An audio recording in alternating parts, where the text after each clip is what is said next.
Well, welcome back, everyone. Chalk up another disastrous move by Joe Biden. He just invoked the Defense Production Act to increase the production of more green energy solar panels. Solar panels. He's totally misusing the purpose of the Defense Production Act here. In fact, it's so outrageous that even their lemmings in the mainstream media grilled Press Secretary Jean-Pierre yesterday. Watch this. What emergency is it, or what's the real emergency in the solar industry for the Defense Production Act?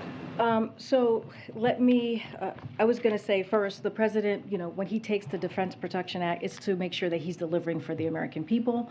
It is an important tool that he has used a couple of times, and it has been incredibly effective.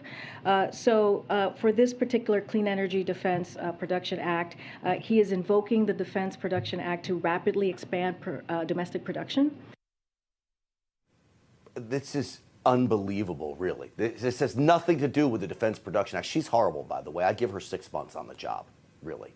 So to top all of this off, Biden also dropped tariffs on solar panels from Thailand, Vietnam, Malaysia, and Cambodia for 2 years. But here's the catch. It's a loophole to take tariffs off China because manufacturers in those countries are using Chinese-made components to assemble solar panels for future sale in the United States. So China just sells the parts to another country, no tariffs, great. So gas now is almost $5 a gallon, and Joe Biden's solution is to import solar panels from China. Because of foolish policies like this, we are now seeing rising gas prices across the country.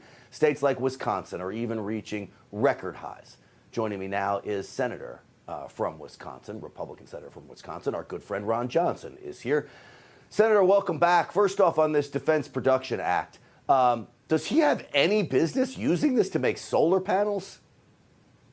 Well, Grant, I don't believe so. Again, asked a very straightforward question of his press secretary there. What emergency has been declared for him to be able to utilize the Defense Production Act? And she couldn't answer the question. So, again, I think this is a lawless act by this administration, another one. So part of the problem we've had with the Democrat administrations, President Obama, President Biden now, they're just lawless administrations. They just simply do not follow the law. They do not faithfully execute the law. But they have the media in their back pocket, and they can pretty well rely on the fact that the media is going to back them up. I was amazed, the sarcasm. What's the emergency in the solar panel industry is the question we're all asking. Then you get down to the business of lifting the tariffs, but China's selling all the parts there. It seems to me it's another way to enrich China. Senator, you have been on the forefront of exposing Joe Biden for his ties to China. You think that's at play here?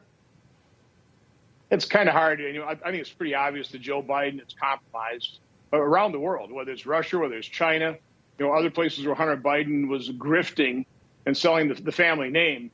But as I've said in the past, I know who does know all the details. There's Chinese intelligence, Russian intelligence, Iranian intelligence, North Korean intelligence. So, again, Chuck Grassley and I tried to warn America before the election that President Biden was going to be compromised. They had this vast web of foreign financial entanglements. More information is coming out almost on a daily basis from the Hunter Biden's laptop. But we warned him. Joe Biden was unfit for office before he got elected. And you combine the way he's compromised because of these financial entanglements, combined with just his declining mental state. It's sad to witness, but he never should run for president. He never should have been elected president. No, and when you talk about being compromised, you got China and the other countries you mentioned. He's also been compromised by the radicals in his party, which is why we see gas prices through the roof. I guess his Treasury and Commerce Secretary have resorted to hopes and prayers to solve the problem. I want you to watch this little clip of the two of them, and then I want to get your response. I do expect inflation to remain high, although I very much hope that it will be coming down. What is actually still on the table, though, to bring gas prices down at this point? Because the president has said and made very clear that there's not much left that he can do. Unfortunately, that is the brutal reality. The reality is that there isn't very much more to be done. With respect to energy, the administration has done everything that they can. Senator, it is offensive to me. There is so much more that could be done. Well, the administration has done everything it could to increase the price of energy and lead to record gasoline prices. Yeah, I'll give them credit. At least on these issues, They are admitting they have a problem. Secretary Mayorkas won't even, in committee, won't even admit that the open border is a problem. It's a challenge. But if you're going to actually solve a problem, you have to understand what the root cause is. They'll never admit that because the root cause is Joe Biden, his administration, the radical leftists in his administration, his enablers in Congress, the radical leftists that are engaged in these policies that, this didn't just happen. This is the direct result. These policies are designed to increase the cost of energy so everybody would convert to electrical vehicles. And, we go to a glorious green energy future. Well, the problem is we don't have the capacity in green energy. It costs a whole lot more. We're going to be a fossil fuel-based economy for years to come. We should burn it cleanly. We should recognize that reality. Let's not put our electrical grid at risk with these green energy boondoggles. Yeah. Senator, I think the American people have to be beside themselves when they hear people say in his administration, I hope it'll get better and there's nothing more we can do, when literally the way you make it better is literally by opening up drilling. And you just start drilling, bring the gas prices back down in Wisconsin and beyond. Heck, we're in Texas. They're at $4.80 a gallon here. The last word to you, Senator, about 30 seconds. Well, again, they will not reverse their policies. That is the solution.